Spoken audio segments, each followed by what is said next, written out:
Kalatvlive. Kalatvlive, Machiegni Pacho, ma e odwa.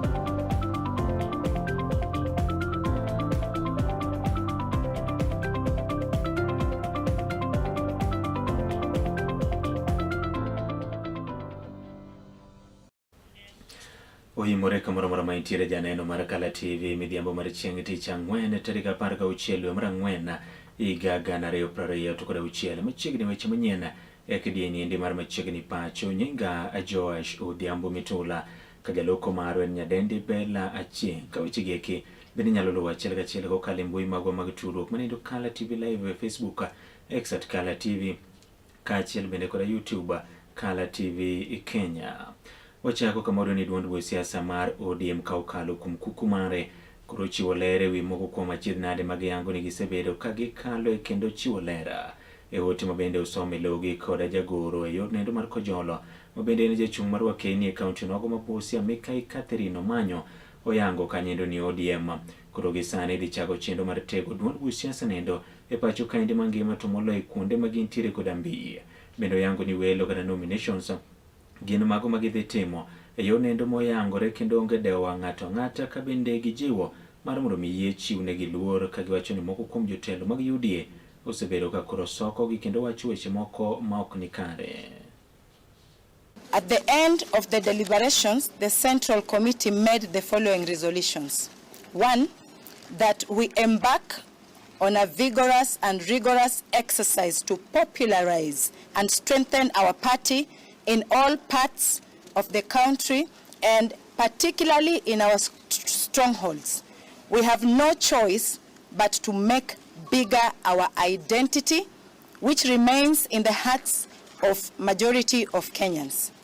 In this spirit, we urge our party members in the areas where grassroots elections have not been concluded to exhaust the relevant internal disputes resolution mechanisms to reach an agreeable conclusion that will see the exercise completed so as we can all get on the journey of building our party as we head into election year. Our members and supporters should remain focused, steadfast, and continue keeping the fire of the party burning. We believe in the spirit of unity and togetherness, and we shall continue consulting with party members on the best ways to make our party bigger and greater. We want to assure our members and supporters that in the build-up to the general election, we shall conduct free and fair nominations, and there will be no sacred cows for any position sought. The National Secretariat shall soon be opening a portal for members to apply for all elective positions. 4.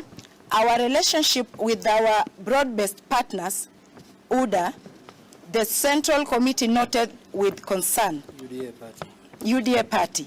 The Central Committee noted with concern the goings-on and the unwarranted public utterances by some senior officials of the UDA party aimed at causing anxiety and disquiet among our members. As a party that believes in its principles, ideology, and the foundation on which it was founded, we demand respect from the UDA party. Gavana i kaunti nendo ma Siaya Okil James Bobagre orengo koro yango ni duond buch siasa mar ODM ousi ne jatend piny Kenya moluor William Samoei Ruto kod moko kuom jotelo e duond buch siasa nogo to moloyo mawuok e gwenge gi Kima Nyanza ka otwa kawuone ka tiegruok nogo ma Siaya National Polytechnic e kinde chendo mar sidho kondo jopuonjre moya 400 mabende osetieko tiegruok margi ka tiegruok nogo Orengo wacho ni en gima lit ni Raila Odinga ne okedo ne duond siasa mar ODM kendo sani koro moko kuom jotelo wuok oko mar kethe, to moloyo bang' jatend piny Kenya moluor William Samoei Ruto yango ni donjore kod duond siasa noindo.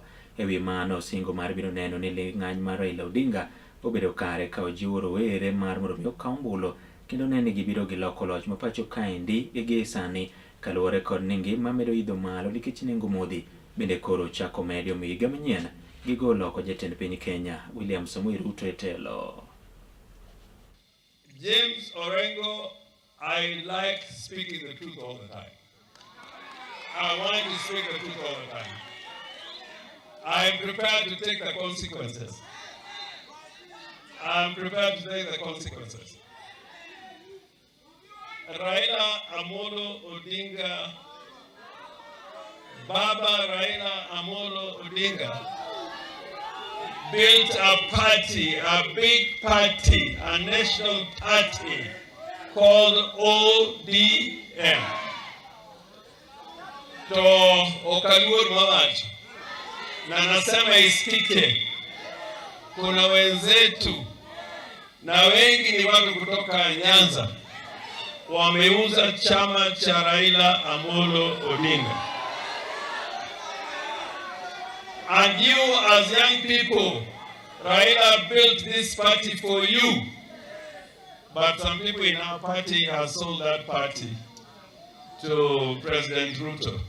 You heard Ruto yesterday akisema ya kwamba ile kelele iko kwa ODM atamaliza. Sasa I was wondering, kama yeye ni mtu ya UDA, atamalizaje zile matatizo yuko kwa ODM?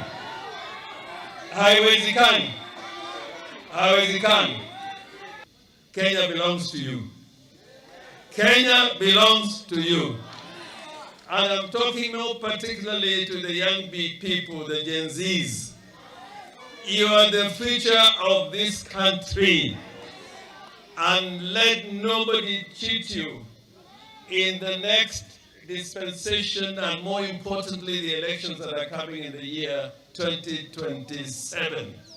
You are the people who are going to make Kenya become a great nation. So I urge you,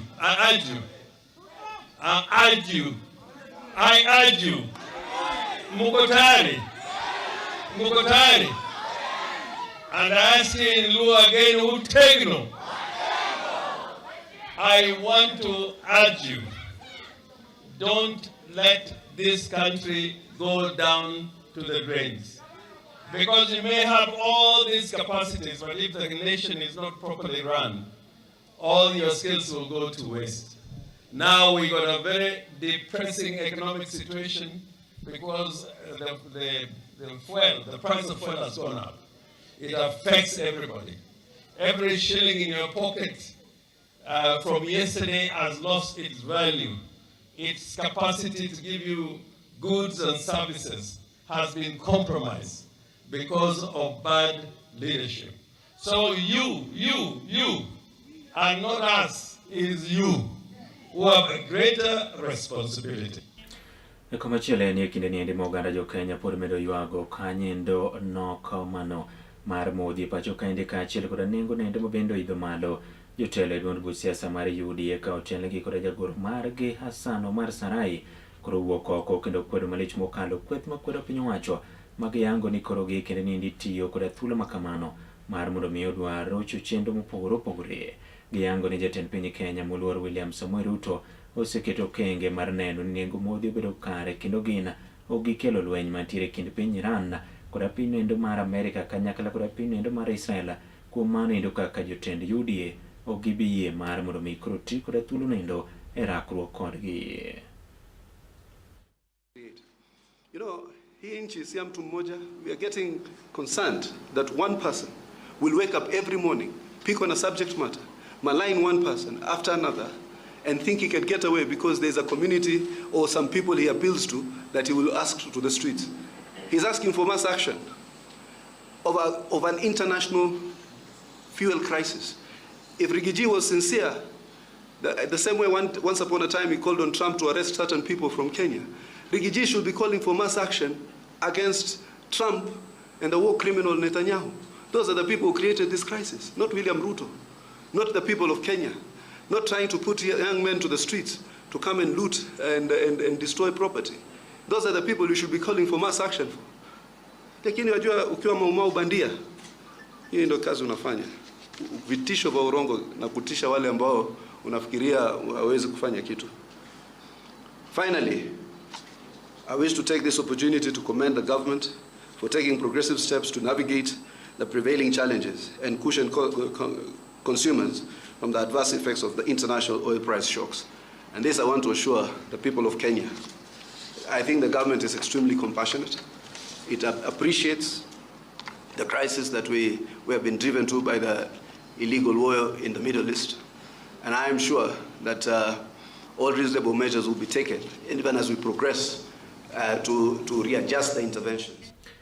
Jodolo din jokope regara Catholic manendo mutingo kuku mag jodolo magi koro kwere malich mokalo timbege kumag njore mabende koro sani medore Pacho kaende kamitiyo koda rowere mar mondo mi koro monjo jotelo mamoko kaachiel koda jopiny mag ikumong'ere kaka gunsa e twak margi odiochieng' ma kawuono gi kwedo malich mokalo okang' makamano mag yango ni kelo liet mar siasa kendo medo idho malo motelo ne yiero ma higa manyien mar 2020 to koda 7. Kuom mano endo koro gikwayo josiasa mar mondo mi oyiene ni koro ginyayo kwe motelo ne yiero nogo kamene ginyiso margi ewi kaka moko kuom oganda ma Pacho kaendi osebedi ka iwuondo ni dhi yudo tije pinyego eko maoko kaeto bang'e koro ichwe ma usgi kono kendo gikalo e ngimago eko matek.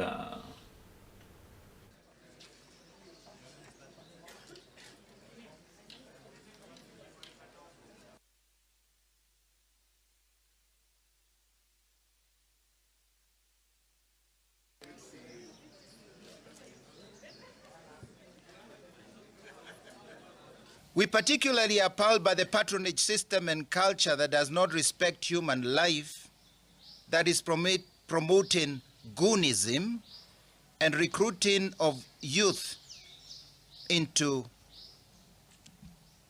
youth criminal groups.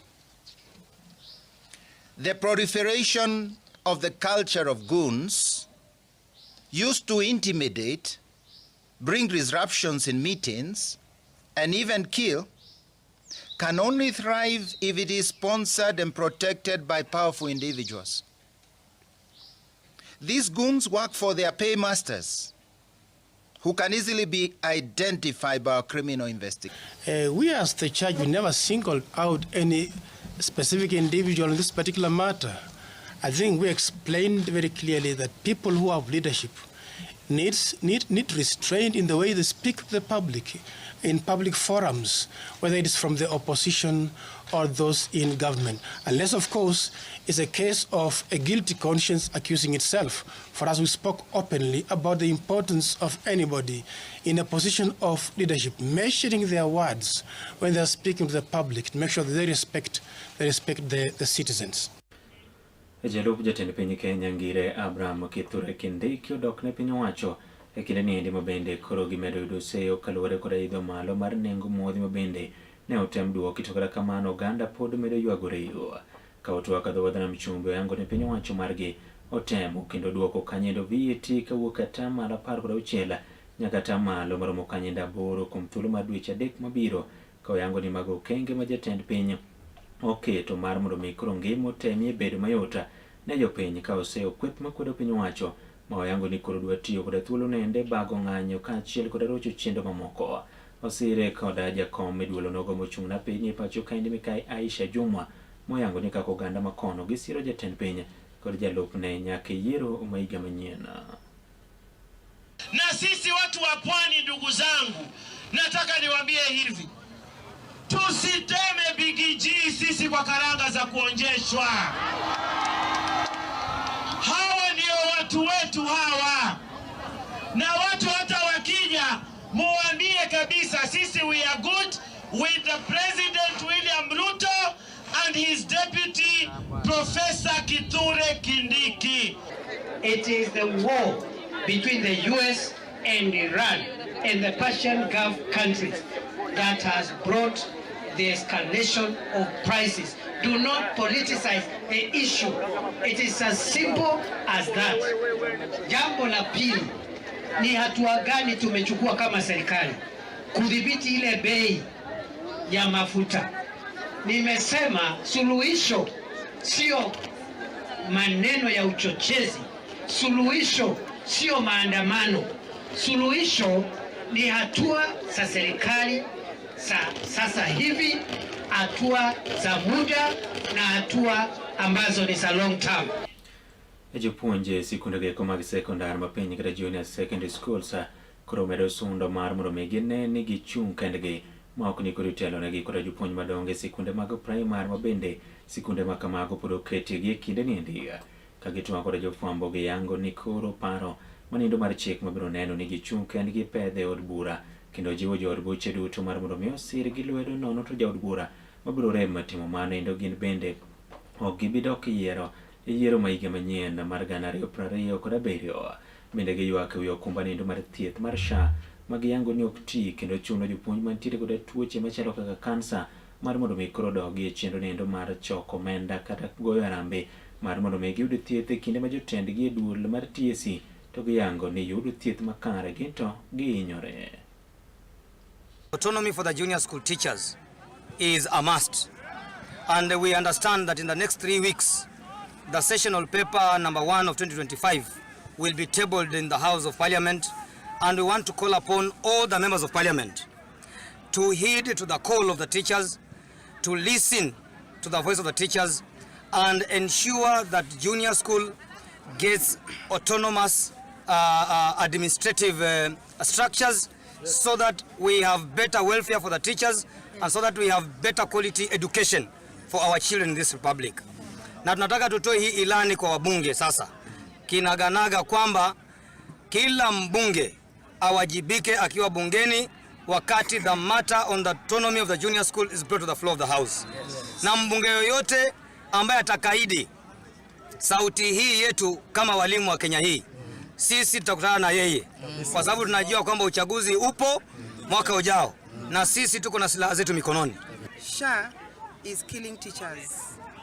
As we talk, we are aware that there is no comprehensive medical cover under this thing calling itself Mwalimu Health Cover. Teachers living with cancer are undergoing a lot of stress. We are back to contributing money to help our colleagues to be treated. Yet the scourge is increasing day by day, claiming the lives of the teachers, both young and old. And we have raised these issues, and the government is saying nothing about it. We have discovered that our problem is not even the government per se. Our problem is Teacher Service Commission. Teacher Service Commission is our employer. It is the TSC that negotiated SHA for teachers. And TSC chose a bad scheme for us while they took themselves to CIC. It is very shocking, embarrassing, dehumanizing that a TSC support staff can access treatment at Aga Khan, Nairobi Hospital, and all those big hospitals. But a teacher, professional teacher handling learners from grade 1 to high school can never access Aga Khan hospital services. We are reduced to going to public hospitals like any other Kenyan. Janeno mara yena mar mrobe wakawye mokwongo waduogo bankine machoka kumane ndo mede manakete Kala TV nikech ma e odwa.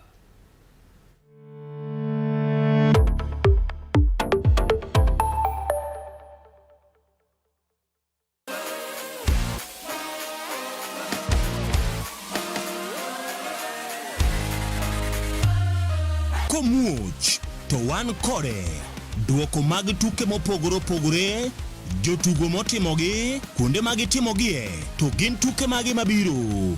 Mano emomiyo wan ka e chenro mar chal pewe tudri kodwa wuok tich nyaka tich abich saa 11 mar midhiambo nyaka saa 12 mar midhiambo, kama wanyisi motimore e pewe duto mana e Kala TV.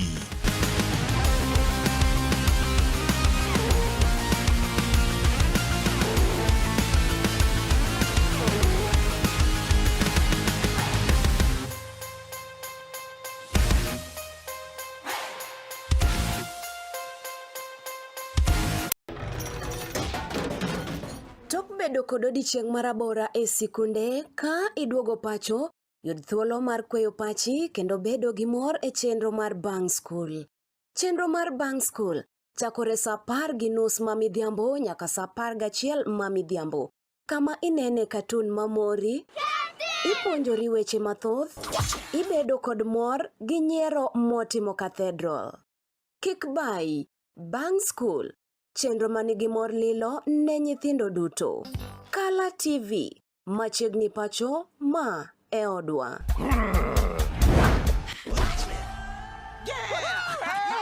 I've fallen and I can't get up.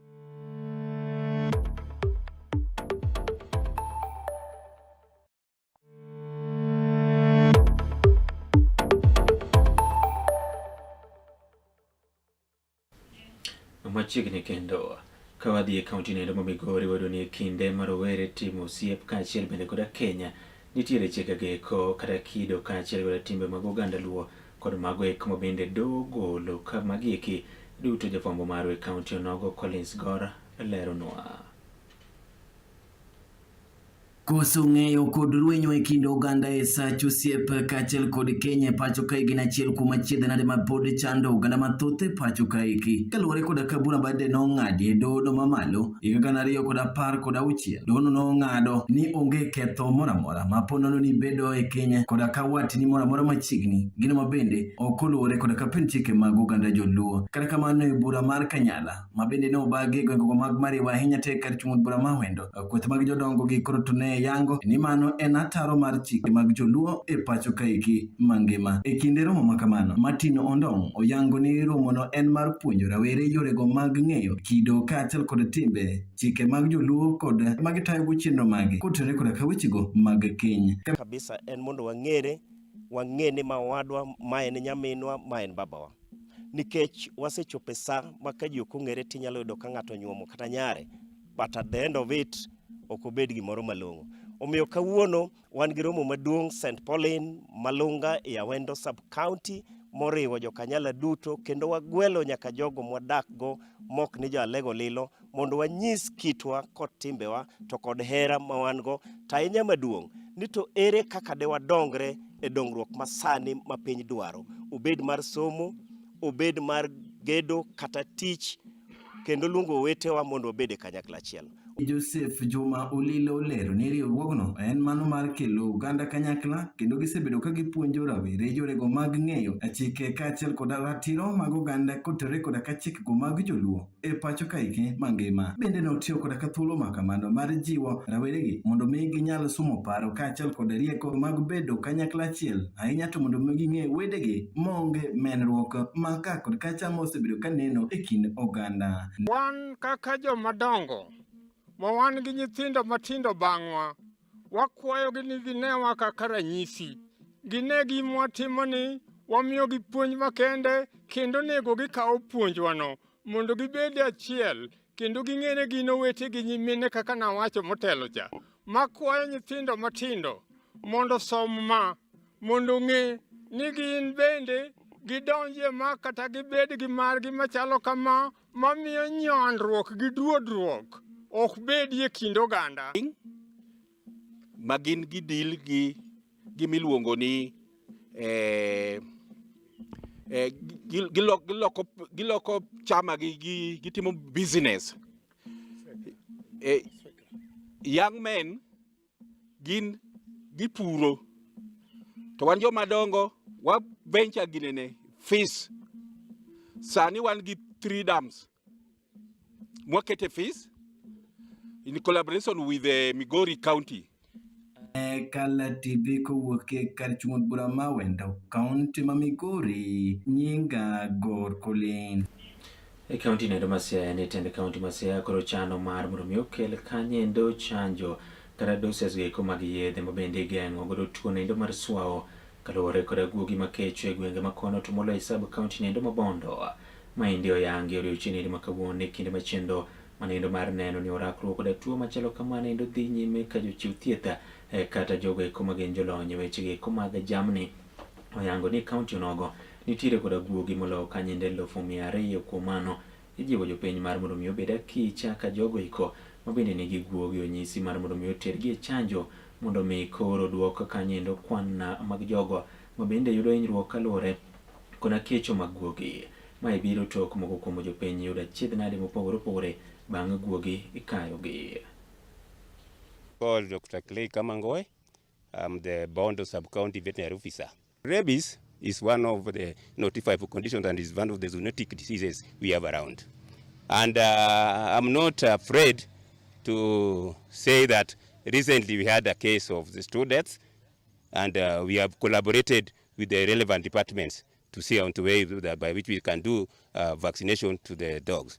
And two, also we have tried to mobilize through community barazas, the chiefs barazas, to educate the wananchi on what they're supposed to do in case of a dog bite. Because most of them, like the last one which happened, the parents didn't know it was a scratch at the back of the ear. And the child never reported, and later it developed a small wound, and they reported when the parents just took him to the nearest clinic, and they never bothered to think of the rabies. So when the case was escalated above, they found that already it was so far, they could not be rescued. So those are the information we want to be in liaison with the public health department and even the Ngao, that is national government administrative offices, so that we address it to the community. We tell them what is supposed to be done in case of a bite, what are you supposed to do in case there's a dog bite. Also, I think through the directorate, we have been doing vaccinations. It is just that this year we have not done, but it's an information that we have. We are arranging as a directorate to see what we can do. Thank you. I'm Dr. Otieno Wino, the County Director in charge of livestock production and veterinary services. Currently, we've had reports around Boro and also this side. Our plan, the county government of Sia is currently in the process of procuring 20,000 doses of anti-rabies vaccine, whereby we will do ring vaccination because dog population in Sia is over 200,000. We cannot cover with that 20,000. So we'll do ring vaccinations where people are at risk. But we also request responsible dog ownership, where the dog owners should use private vets to vaccinate their dogs in time to protect and save their families. Janero mara yena mar mondo mi amake gi kanye kidieni ende mar machiegni pacho kata kamano otude kanyendo sa deke wangi kidenyo nogo mar ng'endo weche ka chiela bende koda chendo nendo mar orindi mar siasa ko odiochieng' ni makawuono odhi twa kanyendo koda regional kodi tineta maduon bu siasa nendo manendo mar Safina manendo migosi amemo kamemo kinyalo paro ni Safina kata duon bu siasa nendo dhi yawo kanyendo apise mage county ni ma Kisumu ka chiel koda county nendo Masiaya manendo giko odera niendi ka jogo komo chwalo ote mar gi jalango tino wacho ne watching live from Wichlum mano county Masiaya. Calvin Ojwang wacho ne watching live from Rongo kama Gambo Broka Wajeri bende wacho ne en bende watch kanyo endo kato neno achiel kachiel kanyo ote moko Nebukadneza Onyango bende wacho ni en bende oneno kanyo in bende mineno agoniro kamano mathoth oriti masani nyinga